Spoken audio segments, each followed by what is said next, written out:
We know you had that connection with D. Yeah. We know you had a connection with Tay. Yeah. And it's kind of like at this point, where do we go? Yeah. With it being so late in the process, we don't feel like you're ready to love.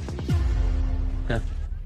I respect that. Personally, looking at the decisions that were made, am I surprised? No. Let's be for real. I'm not surprised that they sent Deona home. Neither am I surprised that they sent Calil home. I have a feeling Deona and Calil sat down and had a conversation and said to one another, our person is not here, let's go home.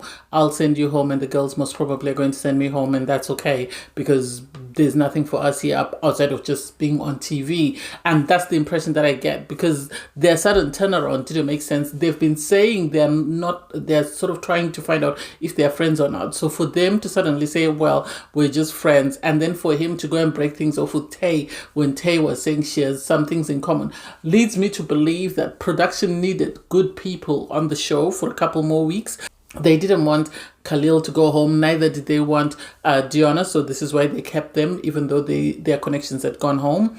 Anyway, hey there, thanks for stopping by. Welcome to my channel. If you're new here, don't forget to subscribe, click the like button, turn on the notification bell for when I upload new videos, and definitely leave a comment. So in this episode, I'll be reviewing Ready to Love Season 10, Episode 10.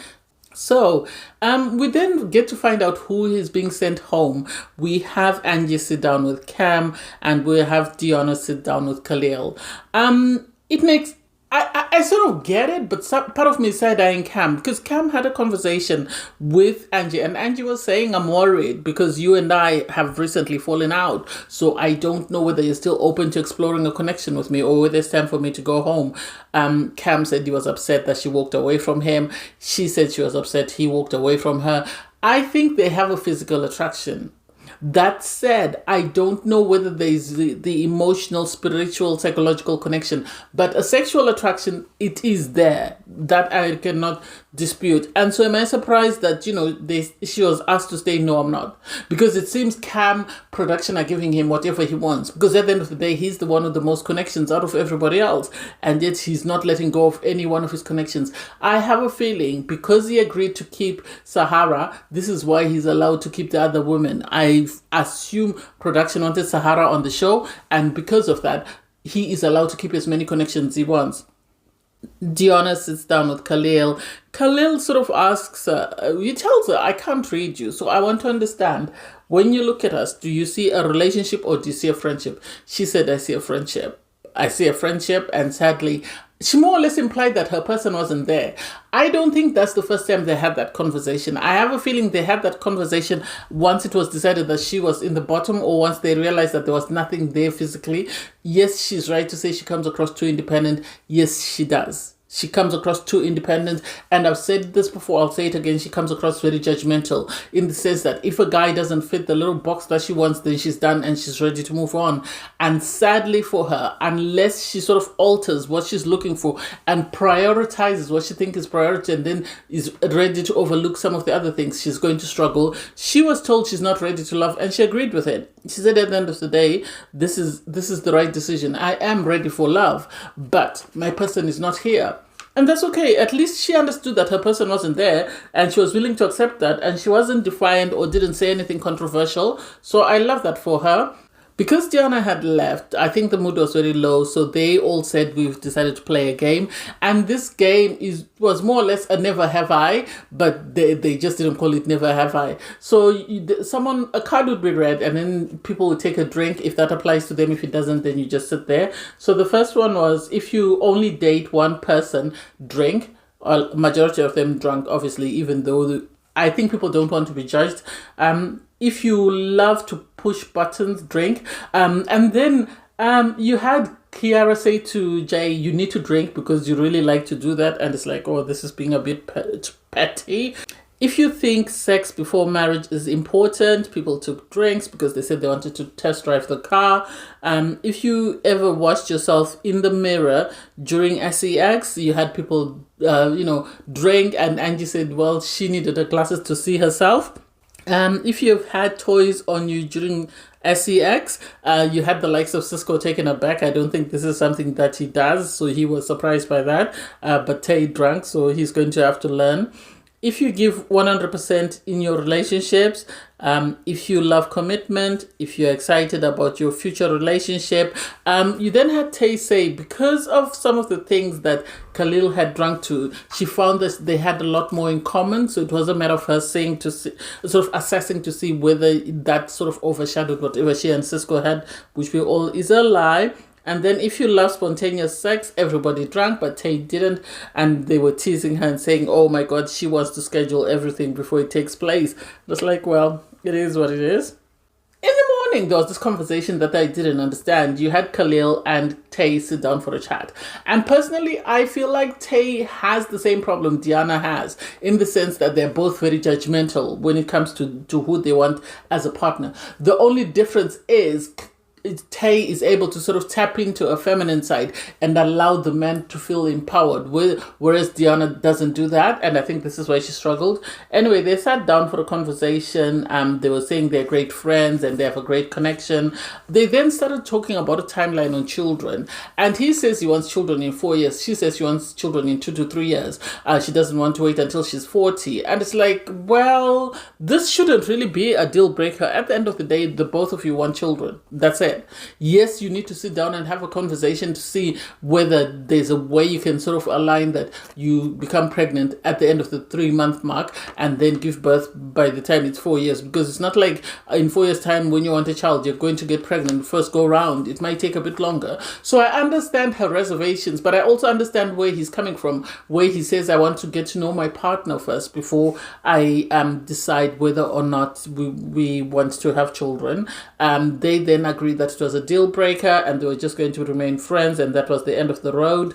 Surprise, not really. Tay was set on Cisco. Once she assessed all the guys and realized that Cisco was the best she could find, she went back and she settled for Cisco, and this is where she's been. So I'm not surprised she's chosen to stay with Cisco. Kiara and Jay had a conversation, and Kiara is feeling some type of way because she feels like she was disrespected by Jay. She felt his behavior with Sahara was inappropriate, and he is saying, but I didn't kiss her, I didn't have sex with her, I just rubbed her leg. And she's like, nah, but that's not it, because you need to have boundaries with people. You can't say we're just friends and you're touching each other in intimate bits. Sahara was going a bit too close to the family jewel, so I get where Kiara is upset. He said, we're just great friends. I apologize for what you saw. And it's like, you can't say you apologize for what she saw. Say, I apologize for what I did because it led you to feel some type of way. Because at the end of the day, you were also doing things on Sahara. It's not just Sahara was doing that. He says, oh no, Sahara and I don't have a connection, so it's not that deep. Sahara was called out. And I feel she felt embarrassed because she expected him to sort of side with whatever she was saying, because he was telling, Kiara that I have never given Sahara any indication. Sahara and even our messages, have they indicated that there's anything romantic? I don't have a romantic connection with you. And Sahara had said there was a connection. And so Sahara, I think, because she felt embarrassed, she then lashed out and stormed off because she felt, I think, humiliated and couldn't believe that this guy had done that and sort of aired her out. I think she expected him to go along with whatever it is. Production must have told her, don't worry, we've got connections for you. So whatever happens, you're never going home. That's the impression that I got. They sort of reached a mutual agreement with Kiara, but I didn't hear the apology that I would have wanted. I would have wanted him to say, I know we discussed boundaries. I want to sincerely apologize for my behavior. The way I was touching Sahara was inappropriate, and I'm sorry for not calling out Sahara or telling her to stop when she started doing whatever she did. I know this was, one boundary that you had set for me, and I promise I won't do it again. But he kept apologizing for what she saw, not how it made her feel or whatever. So I don't understand that, man. Angie then had a conversation with Hussein because she was saying she wants to know where their connection is. And I love that she's realizing, if nothing else, Angie, this has been a teachable moment for her, because she's realizing that you don't have to be strong all the time. And there are certain things that you need to be mindful when you go into a relationship with someone. So for her, she sort of asked him, what does leading someone look like to you? And he had to sort of reassure her and sort of tell her what he wants.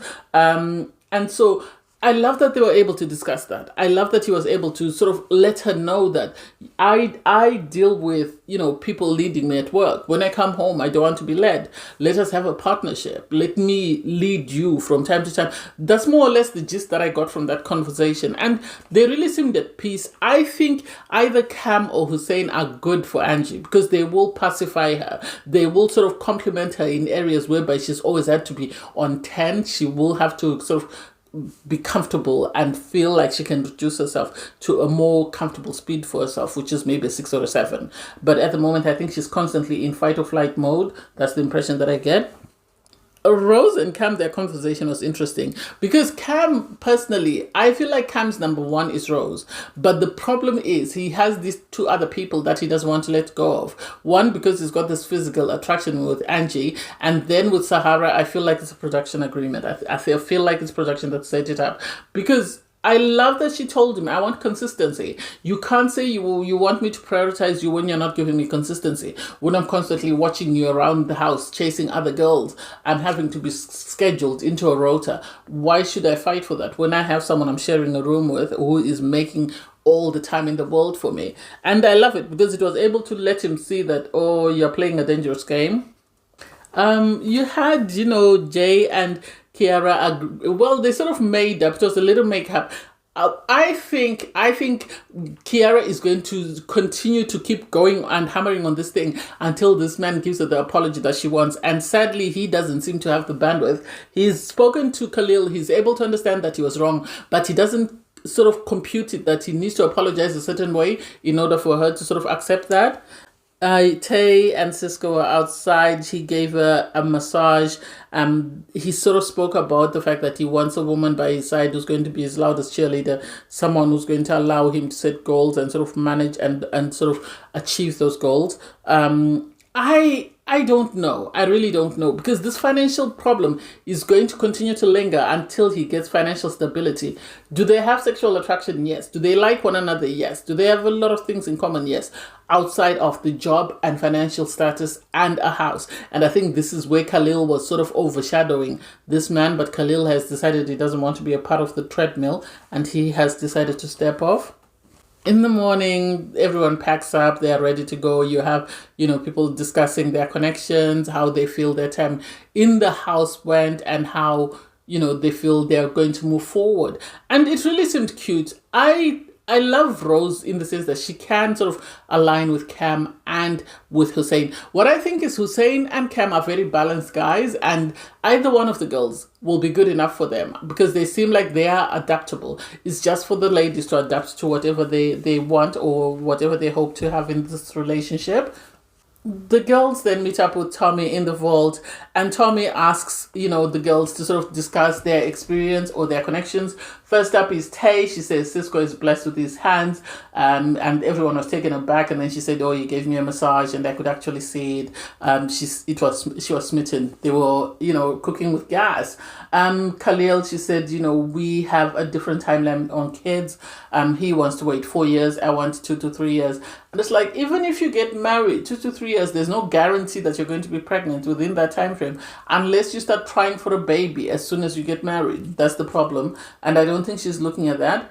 Sahara, she said Cam was trying to accommodate every single person. With Jay, she feels with Jay it's over. Well, it's been over. I had transitioned from that connection and was only doing it, I think, because he was being asked to entertain her. Angie said she and Cam clashed. She said, because of the fact that she brought up the situation whereby she smashed windows. Tommy joked about it and said, don't say you've only smashed windows once. And she said, well, a couple of times for the same car, which means she was in a toxic relationship before and she might need to go to therapy. With Hussein, she said, we spoke about what I want in a relationship. They spoke about stability, respect, and security. And so she's open to continuing to explore those connections to see how far they can go. Rose was asked about a connection with Cam. She said, our connection is good. I know him better than the other ladies and all the other two set up. Angie was cool about it. Sahara wasn't. She felt some type of way about it and she really was ready to go to combat. And I think they must have winked at her to say, no, don't say anything. She revealed that he told her he wants to fight for her because he feels like she and his connection is very strong. She said she spent a lot of time with Hussein. Hussein was good. I feel like sharing a room with Hussein was good for her because it allowed her to spend more time with him. It allowed her to get to know him. And I wouldn't be surprised if on decision day she chooses Hussein after spending time with him, unless that was a time for her to realize that he's not her person. Kiara said the first night she had an issue because, Jay and Sahara were busy massaging each other. She felt it was inappropriate. And she is entitled to feel how she feels, because if I'm your strongest connection, why are you doing that? For Sahara to say, but we're exploring connections. Yes, we're exploring connections, but there's a way of exploring connections without disrespecting or upsetting somebody else. You had the girls then be told that they needed to choose which guy they felt wasn't ready to love. Am I surprised with their decision? No, not really. The moment I saw who they chose, I wasn't surprised. And at the end of the day, if you look at the 5 guys that were left, it makes sense that they sent Calil home, because Calil sadly didn't have a connection. Rose, you could tell, was devastated. I'm surprised that Tay didn't go and meet him. So Calil met with Rose and she said, the women are worried about your timeline. Sadly, your connections are over. You don't have any other connection. And because we're coming to the end of the show, there's no one for you to explore because everybody else is set.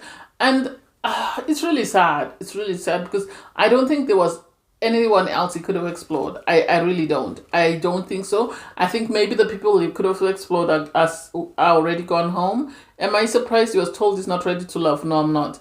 I feel he's ready to love, but the things that he wants in a partner, the ladies couldn't give him. And so they made the right choice for them. Kiara met with Jay.